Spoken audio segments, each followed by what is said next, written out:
أعوذ بالله من الشيطان الرجيم.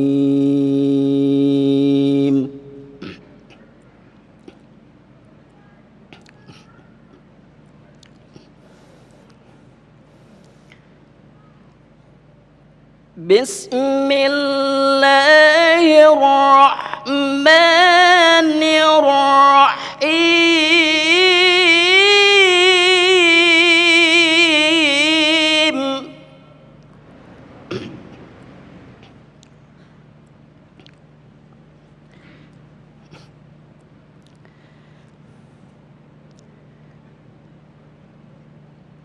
وإذا ما أنزلت سورة فمنهم من يقول أيكم زادته هذه إيمانا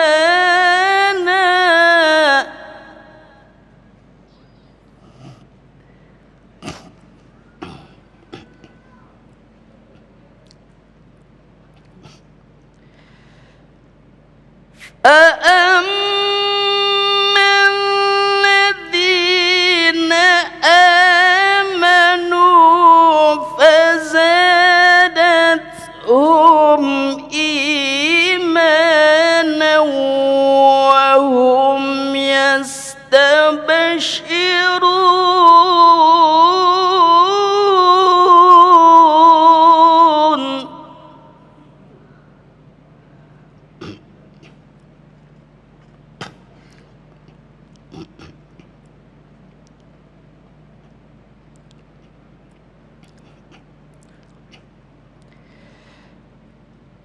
وأما الذين في قلوبهم مرض فزادتهم رجسا إلى رجسهم وماتوا وهم كافرون.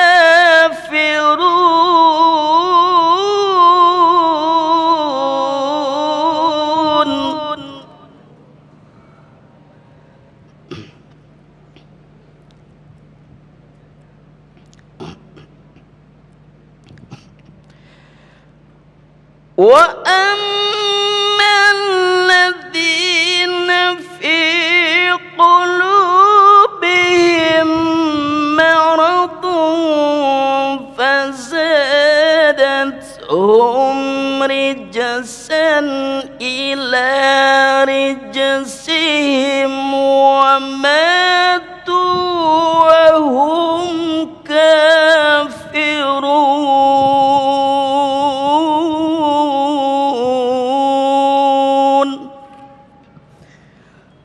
صدق الله العظيم. السلام عليكم ورحمة الله وبركاته. Assalamualaikum warahmatullahi wabarakatuh. Alhamdulillahirrabbilalamin. Allahumma salli ala Sayyidina Muhammad wa ala ali Sayyidina Muhammad. Puji syukur kita dipertemukan kembali masih dalam perjalanan kita Majelis Ilmu Damai Indonesiaku Spesial bulan suci Ramadan yang masih disiarkan secara langsung dari Masjid Al-Muhajirin Jalan Kampus Trate Putih Cimuneng, Mustika Jaya, Bekasi. Alhamdulillah guru-guru telah hadir bersama kita Kiai Haji Sumarno Syafi'i dan Ustadz Azzari Nasution yang akan mengangkat tema yang tentu saja ini adalah tema yang sangat menarik sekali, mencermati penyakit-penyakit yang ada di dalam diri kita, dan yang paling mengerikan yang tidak tampak adalah penyakit hati. Apa itu penyakit hati, bagaimanakah jenis-jenisnya, dan bagaimanakah cara menyembuhkannya. Itulah tema yang kita angkat dalam kesempatan kali ini, Damai Indonesiaku yang dipersembahkan oleh Sarung Wadimor, tentu sarung kita. Selamat mengikuti. Silakan Ustaz.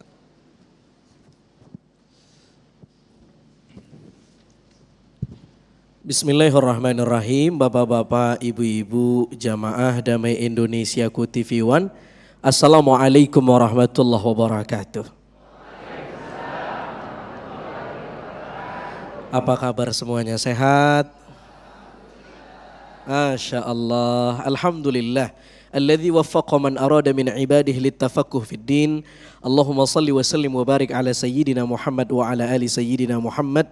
Guru kita Kiai Sumarno Syafi'i waffaqahullah bihusni taufiqih. Ustadz Agung dan seluruh pemirsa TV One yang dimuliakan Allah Subhanahu wa taala. Tema kita siang hari ini menarik sekali, sangat penting untuk kita dalami, yaitu berbicara tentang penyakit hati. Bapak-bapak, ibu-ibu, Bu. Jadi manusia ini disebut dengan makhluk dua dimensional. Kenapa disebut makhluk dua dimensional? Karena Allah melengkapi kita dengan dua unsur. Yang pertama unsur jasmani, ini yang bisa dicubit, dipegang, diraba, direka, diindra, itu fisik. Tapi ada sesuatu yang tidak terlihat. Dia diinstal oleh Tuhan. Sesuatu yang bersifat ruhani. Salah satu organ batiniah yang ruhani itu namanya qalbu. Dan dialah organ yang paling vital dalam tubuh kita. Bahkan menurut Nabi SAW, dalam diri manusia ada satu organ yang sangat vital, kalau dia konslet, rusak, maka rusak semuanya. Kalau dia benar, mulus semuanya. Apa itu qalb? Sekarang, qalb itu apa? Nah, qalb populer kita terjemahi sebagai hati. Anti fi qalbi, kamu di hatiku. Gitu kan? Betul? Nah, anak milenial nih. Saya bilang anti fi qalbi, tapi yang nyengir nenek-nenek. Padahal qalb itu beda dengan hati. Kalau qalb itu jantung. Kalau hati bahasa Arabnya al-kibdah, liver. Jadi bukan jantung. Tetapi hati diterjemahkan dengan qalb sudah kadung populer, gak ada masalah juga. La masyaha fil istilah, sudah kadung populer. Tapi kita perlu tahu bahwa terjemahan yang tepat dari qalb itu bukan hati, tapi jantung.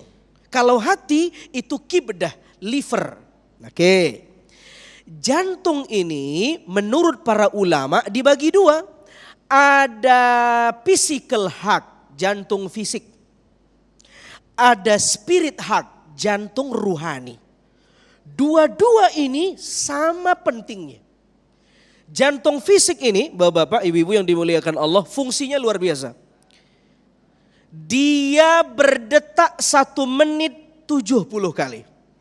Setiap 70 kali memompa 5 liter darah. Selama 24 jam 1 hari, dia memompa 7.200 liter darah. Kalau orang jantungnya tidak sehat, maka bisa dipastikan nyawanya tidak akan lama. Betul? Kita masih sehat, masih bisa ngaji, paling tidak karena jantung kita masih sehat. Kata Ibnu Nafis, salah seorang saintis muslim abad 7 Hijriah dari Damaskus, dia bilang fungsi jantung kita ini ada 2 bilik. Bilik kanan dan bilik kiri. Di bilik kanan, jantung yang ada di bilik kanan memompa darah kotor yang mengandung karbon dioksida, dia pompa ke paru-paru. Dari paru-paru darah dibersihkan. Sudah bersih dipulangin lagi ke jantung yang bilik kiri. Dari bilik kiri dipompa ke seluruh tubuh kita pasokan darah yang bersih itu. Maka orang yang tidak sehat jantungnya, dia bisa gagal jantung, dia bisa cuci darah. Mudah-mudahan keluarga kita yang sakit disehatkan oleh Allah. Itu penyakit jantung fisik, ada dokter spesialisnya. Masalahnya bukan cuma jantung fisik ini yang vital, ada jantung ruhani yang tidak kalah vitalnya, bahkan lebih vital. Jauhar ruhani, jismul latif, sesuatu yang tidak terlihat tapi dia yang menjadi kopilot dari semua tindak sikap tanduk kita. Jantung ruhani. Saudara yang dimuliakan Allah, kalau dia sakit bahaya. Kata Nabi, innal abda idza akhta'a khati'atan nukitat fi qalbihi nuktatun sauda. Kalau ada orang buat dosa, maka Allah memberikan satu noktah noda hitam di kalbunya, di jantungnya. Pertanyaan saya, kalau ada orang ketangkap basah di sini nih, diikat, dibelek jantungnya, kira-kira hitam nggak? Hitam nggak? Loh, kalau gitu Nabi hoax dong. Bukan Nabi yang nyebarin hoax. Pemahaman hadis ini, Nabi sedang berbicara bukan jantung yang physical heart, tapi spirit heart, jantung yang batin. Kalau orang buat dosa, ditaruh nokta hitam di jantungnya yang fisik, di jantungnya yang ruhani. Maka satu dosa, satu noda, satu dosa, satu noda, lama-lama baal jantungnya. Lama-lama ketutup, lama-lama mati. Jantungnya yang ruhani. Makanya saudara yang dimuliakan Allah Subhanahu wa taala, untung saja hadisnya bunyinya fi qalbi nuktatun sauda. Yang dikasih noda hitam di jantung ruhaninya. Nabi tidak mengatakan nukitat fi wajhihi. Iya. Fi wajhi nuktatun sauda. Kalau ada satu orang buat dosa, dicatat satu noda hitam, satu jerawat, satu komedo di wajahnya. Masya Allah, kita nggak bisa bayangin. Kalau satu dosa, satu komedo, mungkin dokter kecantikan penuh tuh. Orang tiap hari datang buat facial, ngeluarin dosa. Betul, betul. Allah masih sayang, disembunyiin aib kita di qalbu rohani. Tapi masalahnya karena nggak kelihatan, kita sering lupa. Tiap bulan kita medical check up. Jantung saya gimana dok? Aman? Aman pak, aman buk. Tapi kita lupa memedical check up jantung kita yang ruhani, qalbu ruhani. Qalbu ini kata para ulama ada 3. Yang pertama qalbun salim, hatinya selamat, bersih. Tidak terdeteksi penyakit. Qalbu yang seperti ini, yauma la yanfa' malun wala banun illa man atallah biqalbin salim. Dia akan pulang ke negeri akhirat dengan aman sentosa. Ada qalbu yang kedua, qalbun marid, hatinya sakit. Dengki, hiket, adu domba, ria, sum'ah, bakhil, pelit, ujub. Itu. Kalau ini tidak diobati, fi qulubihim maradun fazadahumullahu marada, akan ditambah lagi penyakitnya sama Allah. Kalau tidak segera diobati, di treatment qalbu ruhani yang sakit, maka dia berpotensi menjadi qalbun mayyit, qalbunya mati. Kalau qalbu sudah mati, sawaun alaihim a'anzartahum am lam tunzirhum. Kita kasih peringatan, tidak kasih peringatan sama saja. Maka qalbu yang mati ibarat bunga plastik. Disiram tidak disiram, dia tidak tumbuh. Qalbunya mati. Saudara yang dimuliakan Allah, mudah-mudahan lewat kajian tabligh di Damai Indonesiaku ini, kita sama-sama sadar betapa qalbu ruhani ini penting, dan kita sama-sama punya PR terhadap penyakit jeroan kita. Ini penyakit jeroan ini. Penyakit jeroan ini lebih berbahaya. Dan salah satu obatnya kata para ulama, zikrul maut. Ingat mati. Kalau orang ingat mati, kira-kira dia terpikir untuk sombong? Enggak terpikir, bentar lagi mati. Mati tidak ada yang tahu. Tiba-tiba lagi ngaji nyender mati. Makanya yang nyender hati-hati, jangan. Bangun. Ustaz Agung, fadhal. Baik, terima kasih Ustadz Azhari, sangat jelas sekali pesan yang disampaikan oleh beliau tadi. Kalau kita mengalami penyakit fisik, maka dokter akan sangat dengan mudah untuk melihat, mengecek mana yang sakit dan apa obatnya.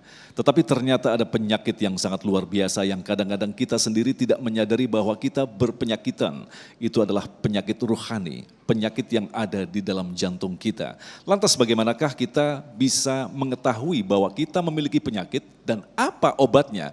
Bagaimanakah cara menyembuhkannya? Kiai Haji Syumarlon Syafi'i akan menjelaskan untuk kita. Tentu saja masih bersama kami Damai Indonesiaku yang dipersembahkan oleh Sarung Wadimor, tentu sarung kita. Baik, terima kasih Anda masih bersama kami Damai Indonesiaku yang mengangkat tema tentang penyakit hati. Dalam segmen berikut ini Kiai Syumarlon Syafi'i akan menjelaskan kepada kita untuk mengenali apa saja yang disebut dengan penyakit hati dan bagaimanakah cara memulihkannya atau menyembuhkannya. Silakan Kiai.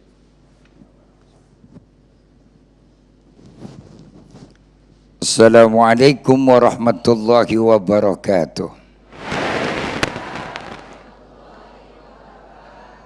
Hamdan lillahi hamdan syakirin, salatan wa salaman alal mab'uthi rahmatan lil alamin, asrafil anbiya'i wal mursalin sayyidil awwalin wal akhirin, Sayyidina wa habibina wa syafi'ina wa qurrati a'yunina Muhammad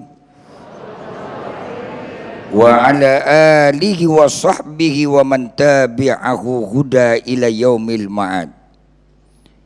Para pemirsa Damai Indonesiaku di mana Anda berada, pengurus yayasan apa namanya ini? Teratai Putih Global, bapak-bapak dan ibu-ibu, para jamaah yang berbahagia, hadirin wal hadirat rahimakumullah, yang insya Allah sama-sama dimuliakan Allah Subhanahu wa ta'ala. Alhamdulillah tidak terasa hari ini kita sudah masuk di hari ke-17 Ramadan. Bu, kalau sudah 17 Ramadan pasti pikiran kita apa? Jangan ditanya, berpikirlah sendiri dan jawablah kepentingan sendiri. Yang jelas ibu dan bapak, setiap kita ketika Ramadan datang, yang jadi harapan kita, begitu waktu Ramadan berjalan dengan cepat, barangkali ada yang sedih tapi ada yang senang. Mudah-mudahan kita termasuk orang yang sedih. Insya Ananda Ustadz Azhari Nasution tadi sudah banyak memaparkan tentang motor hidup. Motor hidup adalah hati. Tidak akan manusia menjadi hidup dan tahu kehidupan kalau motornya mati. Betul? Apaan? Hati. Apaan? Hati. Ini yang jadi motor. Ketika motornya mati, maka berapa banyak orang hidup tapi tidak pernah tahu hidup. Bukan di Indonesia, di Amerika. Orang Indonesia alhamdulillah. Kenapa Pak demikian? Saya mengutip satu kata orang soleh min ahadis solehin. Ajaban minan nas. Sungguh aneh daripada sebagian manusia. Yabkuna alaman mata jasadu wala yabkuna alaman mata qalbuh wa huwa asyad. Yang ngomong orang soleh bukan dokter. Apalagi kalau ngomong yang politisi, jangan pernah didengar. Halo? Halo? Ini yang ngomong orang soleh, bukan dokter. Apalagi yang ngomong politisi, jangan didengar. Terus, nggak apa-apa kan? Ramadan, wong ngaji kagak mau ditegur, jangan bikin pengajian. Iya ya, betul-betul. Kan damai Indonesiaku. Indonesia akan damai kalau ada kiai ustadz pengajian jalan. Kalau yang namanya curiga dan takut dengan pengajian, jangan harap Indonesia damai. Lanjut, Ramadan. Jangan tegang-tegang. Terus ajabam minan nas alamam mata qalbu. Hatinya begitu, hati mereka dia tidak khawatirkan ketika jasad dia mati. Tapi dia tidak pernah bersedih kalau ketika yang namanya hati dia mati. Hati yang mati lebih berbahaya daripada jasad yang mati. Jasad mati masuk kuburan. Iya kan? Dimakan tulang dagingnya oleh ulat-ulat bula tanah. Tapi kalau hati yang mati, siapapun bakal jadi korban dimakan sama dia. Orang mati jadi korban. Kalau hati mati mengorbankan. Itu bedanya. Jasad mati, ya jasadnya jadi korban. Makanan siapa? Ulat, belulat, cacing, makhluk yang ada di dalam tanah. Tapi kalau hati yang mati, ngorbanin orang. Kenapa Pak demikian? Tadi sudah dibilang. Menarik banget. Salah satu di antara hati yang mati, dia jauh dengan Allah karena banyak dosa. Ketika dosa dia lakukan satu perbuatan dosa, satu tabir titik kita mulai menyelimuti hati kita. Ketika hatinya sudah tertutup dengan dosa-dosa, orang sekarang kan kalau bikin dosa nggak pernah malu Pak, malah dosa dipejengin. Tahu dipejengin? Viral. Tuh di TikTok. Halo? Iya Pak ya. Saya kadang-kadang kalau ngelihat tok kagak dilihat, sayang dilihat keterusan. Maju kena, mundur mentok. Waduh, saya mau merem tanggung. Melotot mulu, bukan gak kuat iman, iminnya kagak tahan. Masya Allah ya Rabbi. Oleh karena itu ibu bapak, ini yang kita perhatikan setiap hari. Dan kondisi orang sekarang udah gak malu bikin dosa, bahkan viral. Bahkan ironinya, dosa itu udah jadi komoditi, dikapitalisasi itu dosa. Orang gak segan-segan makan duit dari dosa. Dan gak pernah malu mereka yang namanya melakukan dosa untuk mendapatkan keuangan. Ketika ini sudah terjadi, betul kata orang soleh tadi, walayabkuna alaman mata qalbu. Dia nggak pernah menangis ketika hatinya mati. Sebab hati yang mati ini yang lebih berbahaya. Akibat kering dan kosongnya mereka dengan ingat kepada Allah. Maka obat yang pertama, ingat, banyak zik. Ala bidzikrillahi tatmainnul qulub. Ketahui oleh engkau kata Allah, biar hati tenang, asupan gizi yang paling tinggi buat hidup kita, benteng yang paling kuat adalah ingat kepada Allah. Bu, lebih ingat mana Allah dengan suaminya? Mau dijawab Allah, kayaknya di samping ada laki. Mau dijawab laki, iya kalau kita ingat dia belum tentu kan dia ingat sama kita.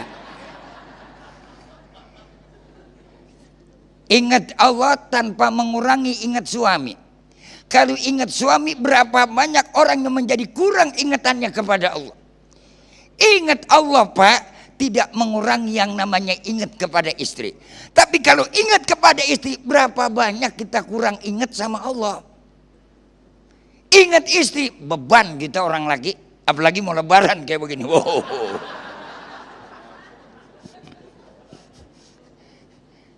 Ya saya mau ngomong belak-belakannya jujur apa adanya ya Pak ya. Ya Bu ya, betul-betul. Ibu ingat suami, beban lagi apalagi di bulan Ramadan. Macem-macem mintanya, buka lain, sahur lain, udah dibokain masih main buka-bukaan.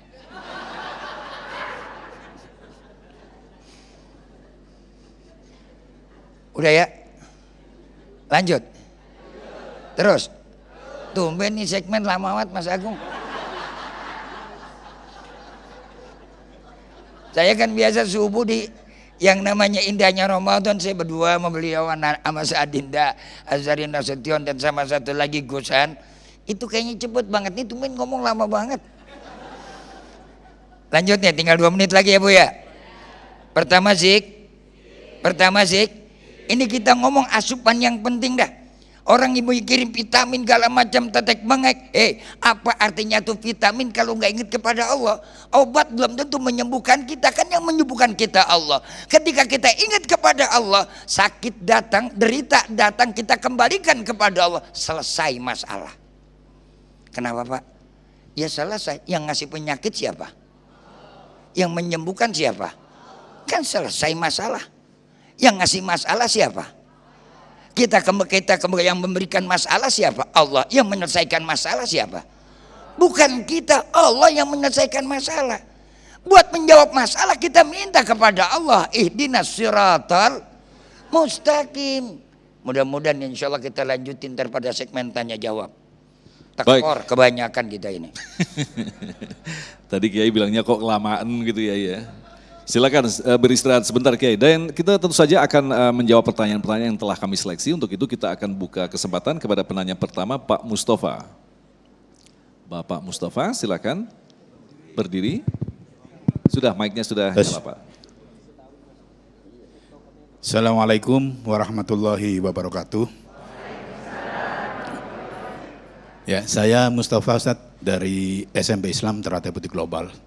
Mohon izinnya bertanya Ustadz. Bagaimana caranya kita ini menjaga hati kita agar kita tetap istiqomah dalam ketakwaan kita kepada Allah Subhanahu wa taala. Baik. Terima kasih. Assalamualaikum warahmatullahi Waalaikumsalam wabarakatuh. warahmatullahi wabarakatuh. Baik, untuk itu kita akan jawab selepas pesan-pesan berikut ini. Tetaplah bersama kami, Damai Indonesiaku. Baik, terima kasih pemirsa, masih bersama kami Damai Indonesiaku yang mengangkat tema yaitu berkaitan dengan penyakit hati. Dan tadi pertanyaan dari Bapak Mustafa, menjaga hati agar istiqomah dalam ketakwaan. Ustadz Azhari, silakan. Baik, bismillahirrahmanirrahim. Bagaimana cara kita menjaga hati? Yang pertama tadi rabitatul maut atau zikrul maut, ingat mati. Kata Nabi SAW, ingat-ingatlah sesuatu yang bisa pemutus kenikmatan. Hazimil ladzat. Apa itu? Kematian. Karena itu kata Imam Al-Muhasibi, dia bilang aslu fasadil qalb, di antara penyebab pokok yang membuat rusak kita punya qalbu adalah tarkul muhasabah lin nafas, dia tidak mengevaluasi dirinya. Yang kedua wal ightirar bitulil amal, dan dia dibohongi oleh angan-angannya yang banyak. Jadi banyak berangan-angan, banyak pengen, mau, lama-lama maut. Jadi keinginan itu hanya bisa dipangkas oleh kematian. Jadi ingat mati itu penting. Seperti yang saya bilang tadi, kita nggak tahu kapan kita mati. Iya, Bu, masih hidup? Nih kalau saya tanya nih ibu-ibu nih, ibu-ibu pengen mana yang duluan mati, ibu atau suami? Lah dia ketawa, ibu apa suami? Malu dia. Jawab, saya sengaja nanya ibu duluan, nggak nanya bapak-bapak karena saya tahu jawabannya.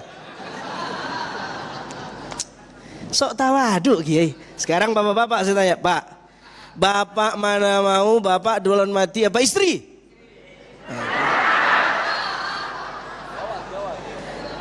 Yang pertama jawab ketua yayasan.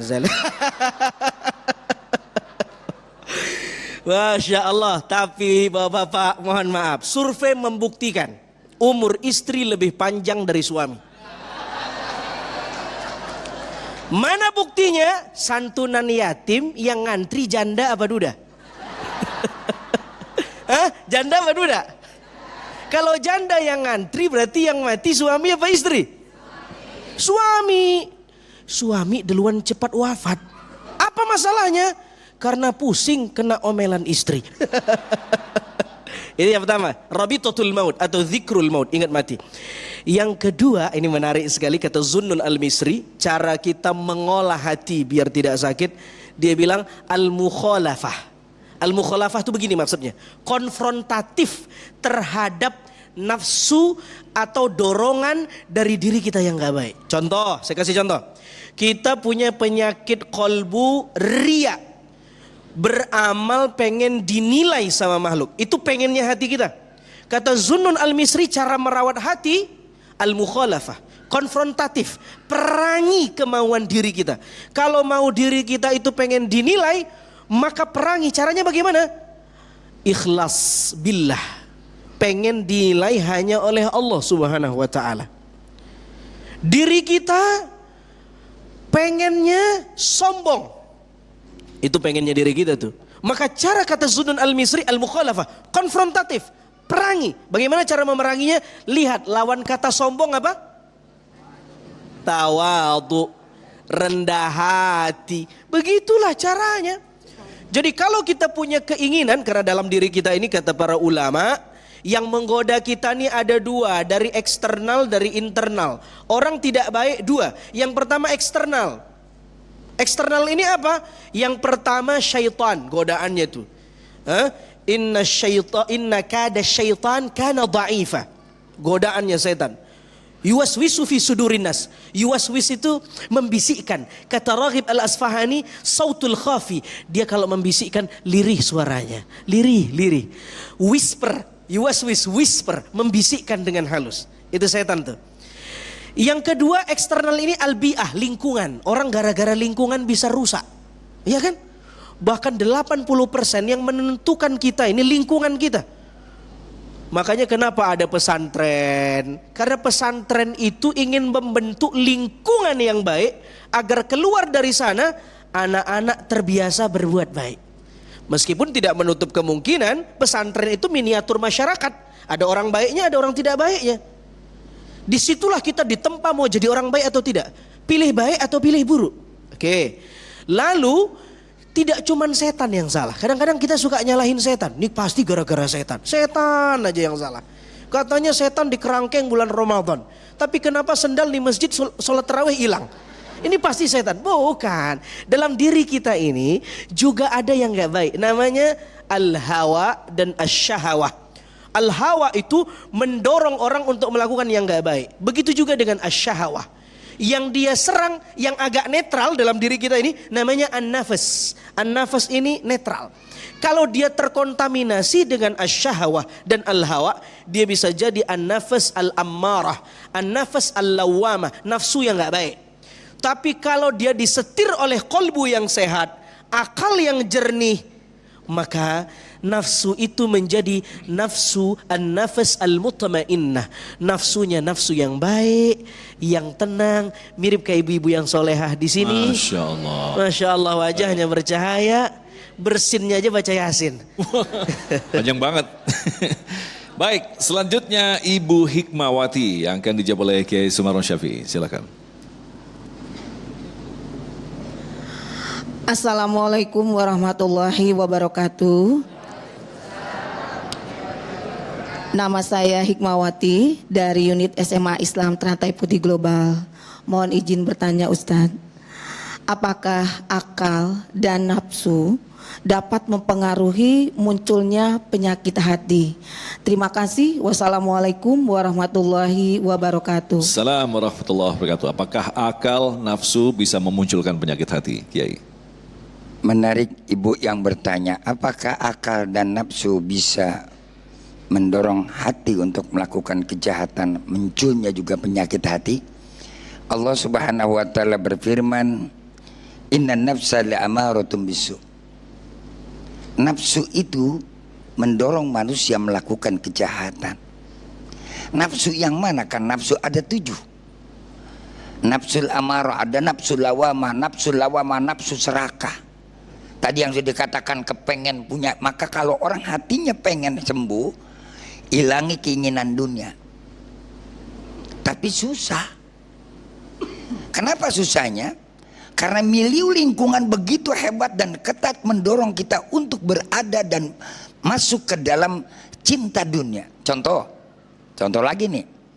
Bagaimana kita nggak kepengen sama apa yang menjadi dorongan hati kita? Yang kepengen sama kita ditaruh tuh di HP. Ibu buka Instagram, wah muncul. Buka lagi update status, tuh teman mamerin. Ngelihat lagi di TikTok, emang lagi ngetren. Tambah lagi kondisinya, kapan lagi mau lebaran, gue bisa mejeng.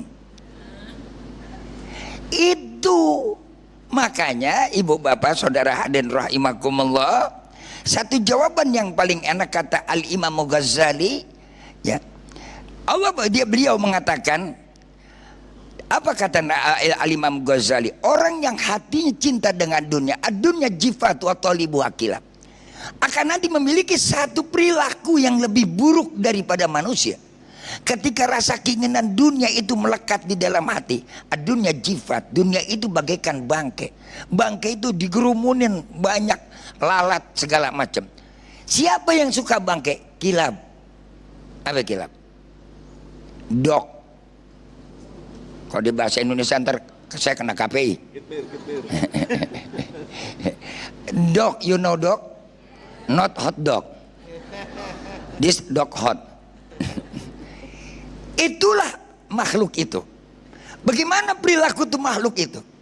Satu, tidak akan dikatakan dog kalau mereka itu adalah tidak memiliki jual diri. Lihat si dog, siapapun yang kasih makan pasti dia setia. Dog, anjing, udah susah banget. Katanya takut KPI. Habis kita ngomong takutnya gak paham, ini dog yang mana ngejedok, dia kata gitu. Susah banget ngejelasinnya. Takutnya begitu, Bu. Ya. Ya.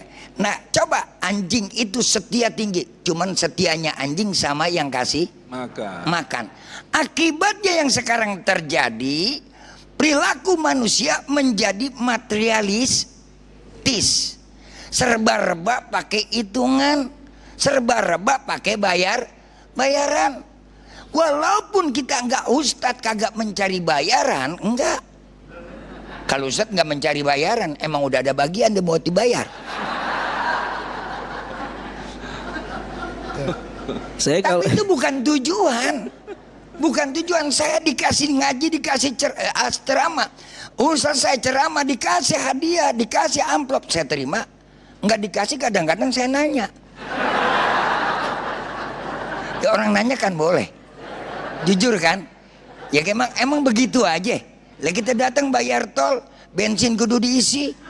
Lah kan begitu nanya, emang begini aja. Ridho Kiai kalau dari ada ikhlas anak nyerah. Nah, itu yang kedua.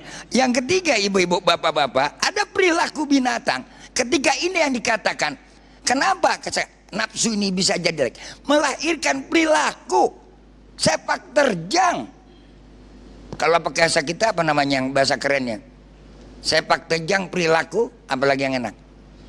Tingkah kita, tingkah pola.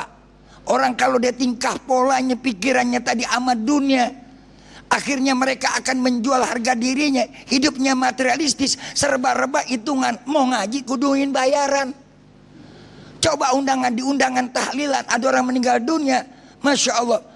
Kadang-kadang kita udah pilih-pilihan. Kalau yang kaya cepat kita datang, karena tahu beseknya gede, isinya cakep. Giliran orang susah dia Belitung, paling juga tembang. Ama ini ada bihun yang kurang kecap, rambut Belanda kurang kecap. Ama kentang dicak-cak. Ada pisang monyet. Tuh, udah mulai manusia tuh berpikir begitu. Itu nafsu. Makanya Ramadan melatih kita. Nih, untuk apa? Agar kita punya jati diri, supaya hati kita jangan sakit, nafsu kita jangan melonjak. Ketika nafsu melonjak, apa yang terjadi? Hilanglah jati diri manusia menjadi manusia. Ulaika kal an'am bal hum adall. Na'udzubillah min. Pahami, Bu? Apakah akal juga bisa merusak hati manusia? Akal ini adalah yang mendorong manusia, yang mengeksekusi adalah hati manusia.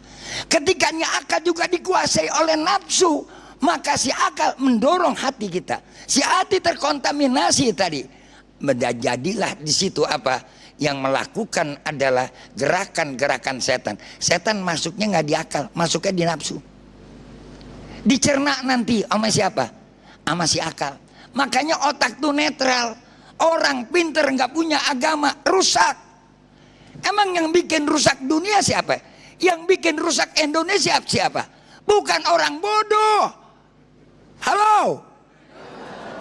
Yang bikin hancur dunia, bikin hancur negara, bukan pemulung, bukan tukang beca, bukan pengemis, bukan petani, tapi justru mereka adalah orang-orang pintar. Liar nih nafsu, otak nih liar. Makanya supaya kita hidup kita berbangsa baik, bernegara baik, ada damai Indonesiaku. Wow. Apa?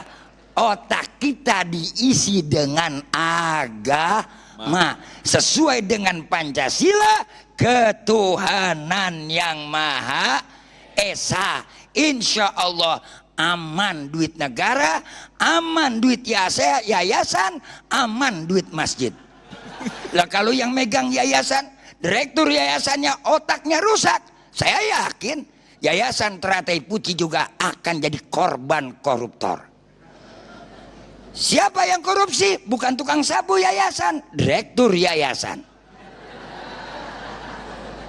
Setuju? Karena otaknya sudah dibawa nafsu, maka ya disuruh tadi ingat mati. Bu, ingat mati, nggak bisa minta duluan, nggak bisa minta belakangan. Dokter pun yang tukang bedah nggak tahu kapan datangnya mati, apalagi kita. Tapi rata-rata bapak-bapak belakangan, ibu duluan, saya paling belakang. Baik, Kiai, terima kasih. Kita masih menyimpan beberapa pertanyaan lagi. Kita akan jawab selepas pesan-pesan berikut ini. Tetaplah bersama kami, Damai Indonesiaku.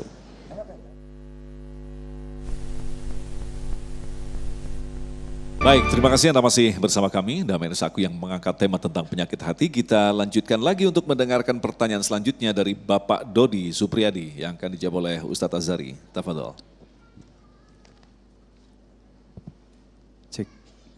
Assalamualaikum warahmatullahi wabarakatuh.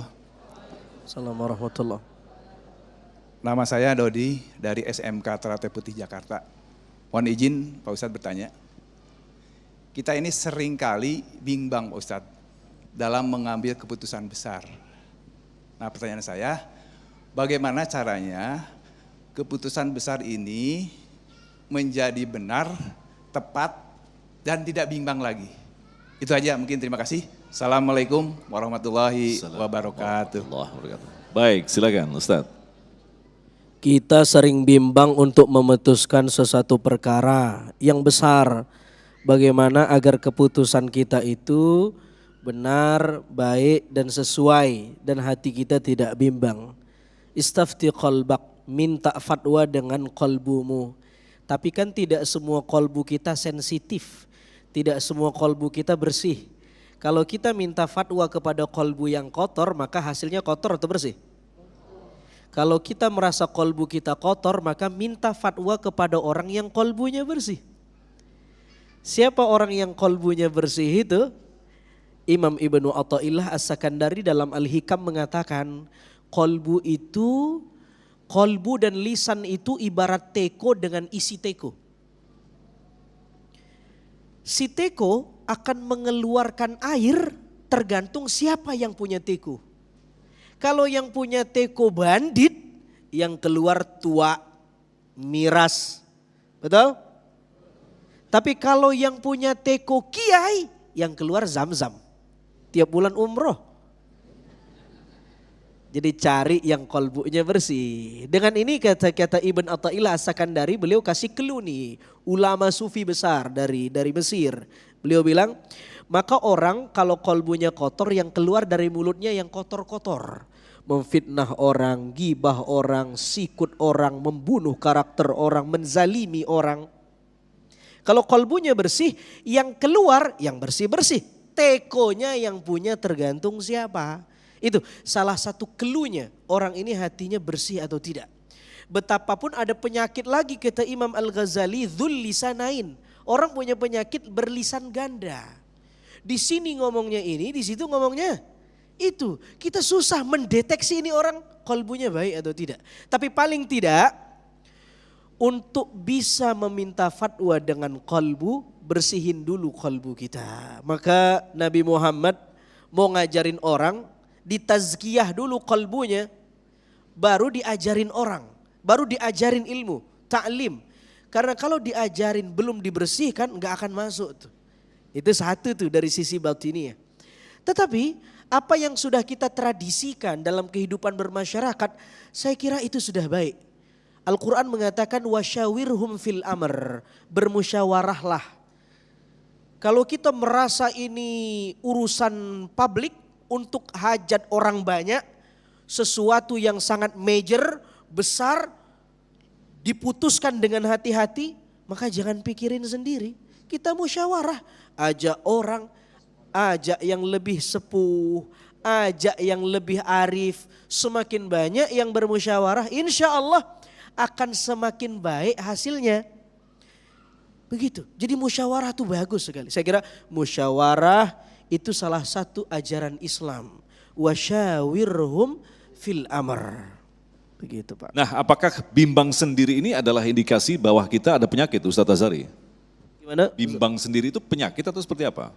Bimbang atau was-was, syak, ragu, tidak yakin. Agama sendiri memberi kita anjuran tinggalkan keraguan-raguan, ambil keyakinan.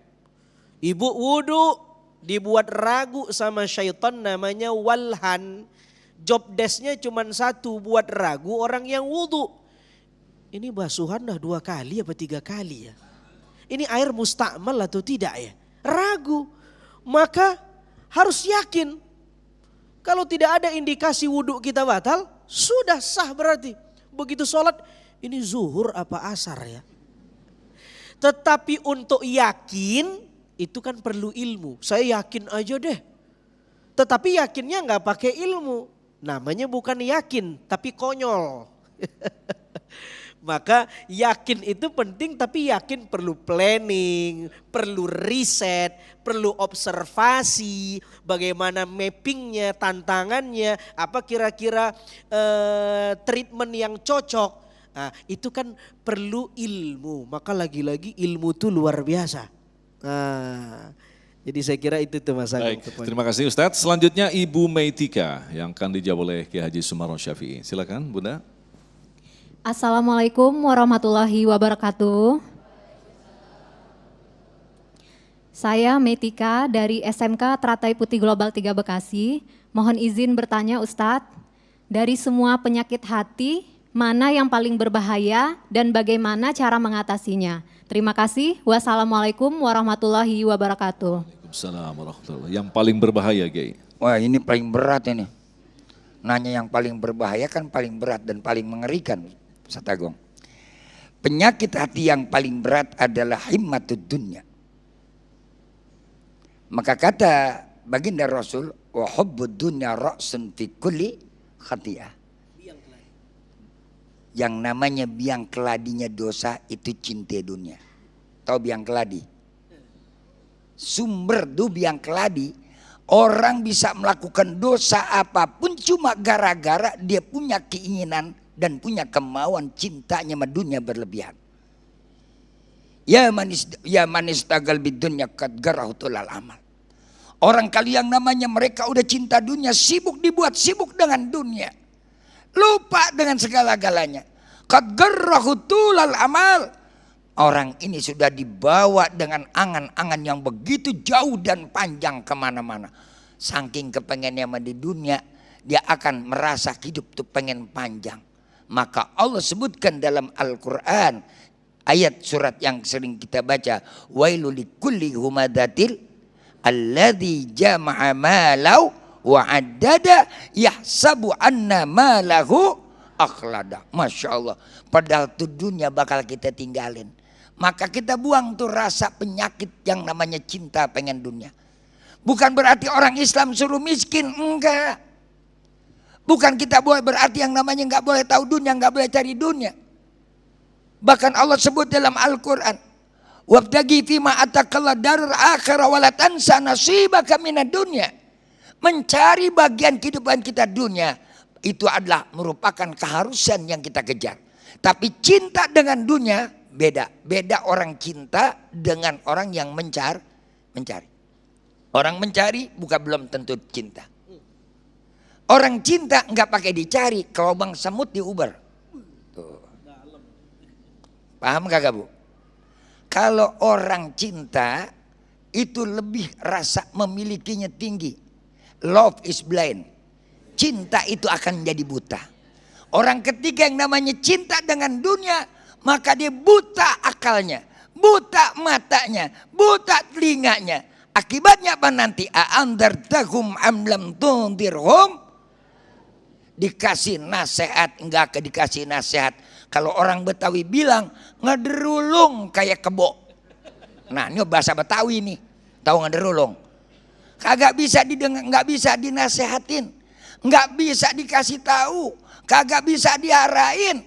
Karena itu tanamkan sekarang, apalagi ibu-ibu, bapak-bapak. Tadi udah dikatakan pembersihan hati biar anak kita sukses. Mudah-mudahan Yayasan Teratai bisa berhasil. Insya, bukan sekedar transfer ke knowledge. Ingat, guru punya tugas yang berat. Bukan sekadar ngajarkan ilmu sama anak, tapi bagaimana memutihkan, membimbing, membentuk, mendidik anak. Pendidikan kita sekarang terus terang hanya tahu dengan pengetahuan, tapi akhlak anak kita sudah bejat. Apa sebabnya ibu dan bapak? Karena tadi yang pertama, anak kita cuma diajarkan pengetahuan, tapi hati mereka tidak diarahkan. Bagaimana hidup itu yang cuma sementara, bahkan dimanjakan untuk cinta dengan dunia. Ini banyak orang pintar akhirnya pada keblinger. Paham Ibu? Insya Allah mudah-mudahan Allah berikan taufik dan wal hidayah. Wallahu a'lam bishawab. Baik, terima kasih Kiai. Selanjutnya Bapak Kuswadi. Mic-nya bisa di-share. Siap, silakan. Bismillahirrahmanirrahim. Assalamualaikum warahmatullahi wabarakatuh. Waalaikumsalam warahmatullahi. Saya Kusnadi dari SMK Teratai Putih Global 2 Bekasi. Izin bertanya Pak Ustadz, bagaimana caranya menjaga hati kita tetap dari berbagai macam penyakit hati. Terima kasih. Billahi taufiq wal hidayah. Assalamualaikum warahmatullahi wabarakatuh. Assalamualaikum warahmatullahi wabarakatuh. Silakan Ustaz. Bagaimana agar kita tidak terkontaminasi dengan berbagai macam penyakit hati? Itu saya kira ada beberapa nasihat dari para ulama. Ibrahim Al-Khawas dikutip oleh Al-Qushairi dalam kitab tasawufnya itu Risalah Al-Qushairiyah. Dia bilang, kata Ibrahim Al-Khawas, pertama baca Al-Quran bitadabbur, dengan mentadabburi. Kita sering tadarus nih Ramadan nih. Tadarus tuh Bu, targetnya jangan khotam, tapi faham dan mengaplikasikan. Banyak kita di masjid-masjid tadarus ngejar khatam. Akhirnya tidak tartil, tajwidnya melanggar lalu lintas. Kata Aisyah, orang yang cepet-cepetan baca Quran, sebenarnya dia bukan baca Quran, tapi seperti anjing yang menggonggong. Begitu kata Sayyidah Aisyah. Harusnya pelan aja. Makanya saya punya komunitas di masjid komplek tuh, kita buat peraturan tuh cakep tuh. Kita tadarus gak boleh lewat dari 2 halaman, berapapun orang yang hadir. Begitu sudah habis orangnya, balik lagi ke ayat yang pertama. Nanti ada yang mentahkik, yang membenarkan, mentahsinkan. Salah tuh, tajwidnya kurang. Setelah itu ketika sadaqallah selesai, ada yang kasih ini pesan moral ayatnya ini. Itu baru tadarus. Tadarus itu diambil dari kata darosa, artinya belajar. Kalau cuman baca pengen hatam namanya bukan tadarus tapi tilawah. Yang kedua kata Ibrahim Al-Khawas, bangun malam, qiyamul lail. Bangun malam ini waktu spiritual. Ada banyak kejadian dalam Al-Quran, setting waktunya, prime time-nya malam. Isra Mi'raj malam atau siang? Malam. Tahajud malam atau siang? Lailatul Qadar malam atau siang? Karena malam simbol keintiman. Orang Arab kalau ketemu malam dia pengantin baru, dia punya peribahasa, ya lailatul, ya subuh qif. Wahai malam panjanglah, wahai pagi subuh, kalau bisa ente jangan datang. Karena dia pengen lama-lama sama bininya. Karena simbol keintiman. Orang-orang sufi, orang-orang soleh, dia terpaksa minum kopi biar tidak tidur supaya bisa bangun malam. Karena dulu dalam kitab-kitab diceritakan, kalau setan nyium bau kopi, setan tahu ini pasti ada orang soleh. Kopi orang dulu tuh. Kalau kopi yang sekarang, setan lebih pinter. Ada bau kopi ini. Kawan gua nih katanya begini. Setannya ikut ngopi ya. Setannya ikut ngopi. Nah, yang praktisi yang ketawa nih. Yang ketiga kata Ibrahim Khawas, mujalasah, bermajelis ma'as salihin, bersama orang-orang soleh. Cari circle, kata anak milenial sekarang, cari bestie yang sefrekuensi. Kita ini tergantung siapa teman kita. Kalau teman kita orang baik, kita jadi baik. Kalau teman kita buruk, minimal kita keikutan langkah buruknya. Masya Allah, luar biasa. Begini beberapa treatment para ulama. Yang paling penting supaya hati kita nggak terkontaminasi. Sama sebenarnya, Kiai bilang tadi himmat cinta dunia. Ulama punya diksi yang berbeda. Fakir ilan nas, merasa butuh sama manusia. Nah, obatnya fakir ilallah. Jangan merasa butuh sama manusia tapi butuh sama Allah. Ini sekarang nih, udah pertengahan Ramadan kita nih, banyak orang yang fakir ilan nas, butuh sama manusia. Di otaknya nih kapan THR turun nih. Nah, makanya sholawat yang lagi ngetren tuh begini sekarang. Teh manis udah, teh pahit udah, teh botol udah, THR belum. Saudara yang dimuliakan Allah Subhanahu wa taala. Begini penjelasan para ulama, mudah-mudahan kita bisa ikutin. Kiai, ada sedikit tambahan. Ini kalau kita perhatikan tadi kita harus melakukan evaluasi diri. Tetapi dalam kitab-kitab ulama sufi mengatakan dalam evaluasi diri kita harus berhati-hati dengan bisikan hati kita. Kadang-kadang kita merasa, wah ini sudah cukup beriman. Itu berarti belum beriman. Nih sudah dekat dengan Allah ini. Itu berarti belum dekat dengan Allah. Lantas bagaimanakah parameter yang tepat dikatakan kita ini sudah bersih hatinya, Kiai? Wah, ini jawaban harus sufi, bukan tingkatan kita, Bu. Sebab dia bertanya bagaimana tentang orang sufi. Tapi enggak apa-apa untuk kita mengetahui parameternya apa. Parameternya adalah yang pertama, sering itu hadis kita baca, unduru ila man wa asfala minkum wa la tanduru ila man wa fawqakum. Urusan dunia kita jangan lihat kepada orang yang lebih tinggi, tapi lihat ke bawah. Tapi urusan akhirat, kata Nabi, disuruh ngelihat yang lebih tinggi. Jadi parameter kita kalau ngelihat orang-orang rajin ibadah, saya cuman segini, saya harus punya target minimal seperti kayak dia. Kalau ngelihat dunia, kita lihat, oh ini kita susah. Lihat lagi orang yang lebih susah. THR belum datang, kita masih bersyukur, gaji masih ada. Yang repot, udah THR kagak, gaji kagak. Masih bersyukur kita. Alhamdulillah Allah kasih sehat. Apa artinya THR? Apa artinya gaji? Kalau kita merangkak di atas ranjang di rumah sakit. Makan tuh THR. Berat ini. Masya Allah. Oke, kita akan lanjutkan lagi selepas pesan-pesan berikut ini. Tetaplah bersama kami, Damai Indonesiaku.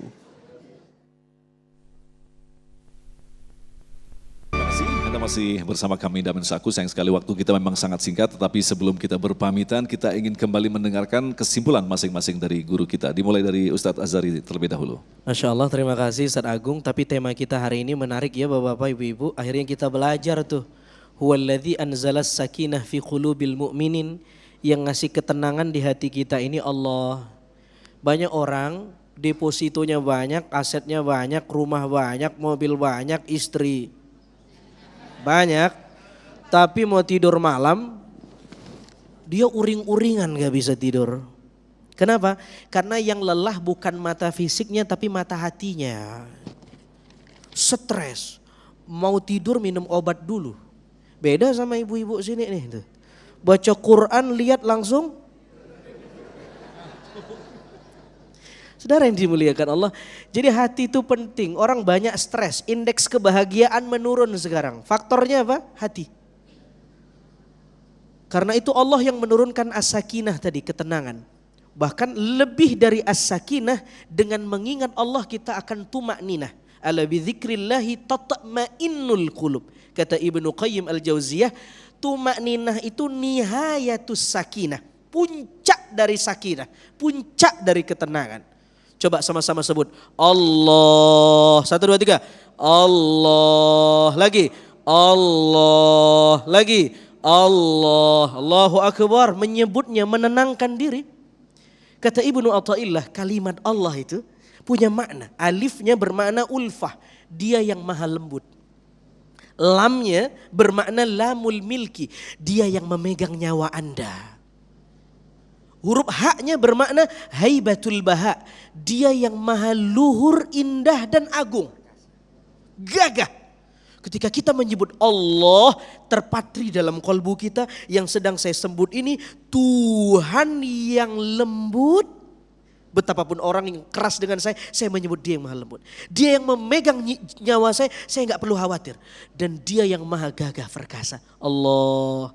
Ada ustadz ngomong begini, Kiai, nyebut Allah itu gak boleh, bukan zikir. Dia menjadi zikir kalau muqayyadah, ditambal atau disusupi dengan kata yang lain. Subhana Allah, alhamdulillah. Saya kira ini keliru. Alhamdulillah tidak akan jadi alhamdulillah kalau tidak ada kata Allah. Subhana kalau nggak jadi subhana kalau tanpa kata Allah. Sebut Allah sebanyak-banyaknya, dia yang melembutkan hati kita. Huwa ismul a'zam lafzul jalalah. Baik, terima kasih. Silakan Kiai. Fi qulubihim maradun fazadahumallahu marad. Di dalam hati mereka itu Allah nyatakan sudah ada penyakit. Lalu Allah tambahkan kepada mereka itu penyakit. Apa yang menyebabkan mereka mendapat siksa? Lantaran ada satu penyakit, ada dusta di dalam hatinya. Maka mari ibu-ibu, bapak-bapak, para pemirsa, hindarilah dari segala macam dosa yang bisa menyebabkan hati kita sakit. Ketika hati sakit tidak ada dokter yang bisa mengobati. Kalau bukan kita sendiri yang harus berjerih payah mengembalikan eksistensi diri kita kembali kepada Allah Subhanahu wa taala. Karena itu pada kesempatan yang berbahagia ini di tanggal 17 Ramadan, Al-Fakir mengajak bersihkan diri kita. Qad aflah man tazakka wa qad khaba man dassaha. Beruntung kita yang sudah melakukan pembersihan di bulan Ramadan. Semoga Allah berikan kebersihan hati kita. Ketika hati kita bersih, pikiran kita jernih, perasaan kita jernih, langkah apapun akan menjadi mudah dan gampang kepada kita. Dan ingat, ketika hati kita kotor penuh dengan penyakit, akan menjadi sulit dan berat langkah kita melangkah. Seakan-akan hidup ini penuh dengan beban. Moga-moga Allah berikan taufik dan hidayah, ridho dan inayah. Amin, ya Allah. Dan moga-moga Allah berikan, Allah terima amal ibadah kita di bulan Ramadan. Allah jadikan kita hamba-hambanya yang soleh dan soleha, ahli ta'ah dan ahli ibadah. Kita bisa ziarah ke tanah suci Mekah. Amin, dan ya bisa berziarah lagi ke makam Nabi di kota Madinah. Anak-anak kita jadi anak yang soleh dan soleha. Dan kita kembali kepada Allah dalam keadaan husnul khatimah. Terima kasih guru-guru yang kita cintai, Kiai Haji Sumarno Syafi'i, Ustadz Azhari Nasution yang telah berbagi ilmu sekaligus nasihat bagi kita. Maka penting bagi kita, bersyukurlah kita yang masih dipertemukan oleh Allah di bulan Ramadan tahun ini. Bersyukurlah bagi kita yang masih diberikan langkah ringan untuk menuju majelis taklim. Dan bersyukurlah kita yang diberikan kesempatan untuk melaksanakan ibadah-ibadah sunnah lainnya, khususnya di bulan suci Ramadan. Bisa jadi itu adalah cara Allah untuk membersihkan jiwa kita, termasuk penyakit-penyakit yang ada di dalam diri kita. Tetaplah bersama kami, Damai Indonesiaku. Demikian pemirsa yang dirahmati Allah, Damai Indonesiaku untuk kesempatan hari ini. Dan insya Allah besok di Ahad 9 April kami akan hadir dari Masjid An-Nafisah Pesantren Cendikia Amanah Depok dengan menghadirkan Kiai Haji Khalil Nafis, Ustadz Rustandi dan Kiai Haji Tata Sukayat dengan tema Mengenal Allah lewat Kalamnya. Akhirnya saya Agung Izul Haq dan kerabat kerja yang bertugas serta pendukung acara ini Sarung Wadimor, tentu Sarung kita, mengucapkan terima kasih atas perhatian Anda. Assalamualaikum warahmatullahi wabarakatuh. Ibu dan Bapak, mari sama-sama kita tutup pengajian kita dengan membacakan doa. Mudah-mudahan Allah Subhanahu wa taala berikan kita hidayah dan inayah. Allah berikan kita ridhonya dan semoga kita semua dituliskan oleh Allah Subhanahu wa taala menjadi orang-orang yang bisa menempati surganya Allah. Allahumma shalli wa sallim ala sayyidina Muhammadin fil awwalin wa shalli wa sallim ala sayyidina Muhammadin fil nabiyyin wal mursalin wa shalli wa sallim wa radhiyallahu ta'ala an ashabi rasulillahi ajma'in. Allahumma innaka afuun tuhibbul afwa fa'fu anna. Allahumma innaka afuun tuhibbul afwa fa'fu anna. Allahumma innaka afuun karim tuhibbul afwa fa'fu anna ya Allah ya Karim. Allahumma inna nas'alukal huda wa tuqa wal afafa wal ghina wa nas'alukal afwa wal afiyal mu'afatad daima wa nas'aluka ridhaka wal jannah wa na'udzubika min sakhatika wa rabbana atina fid dunya hasanah wa fil akhirati hasanatu wa qina adzabannar wa sallallahu ala sayyidina Muhammadin khairal ajmain subhana rabbika rabbil izzati amma yasifun wa salamun alal mursalin walhamdulillahi rabbil alamin. Wassalamu alaikum warahmatullahi wabarakatuh.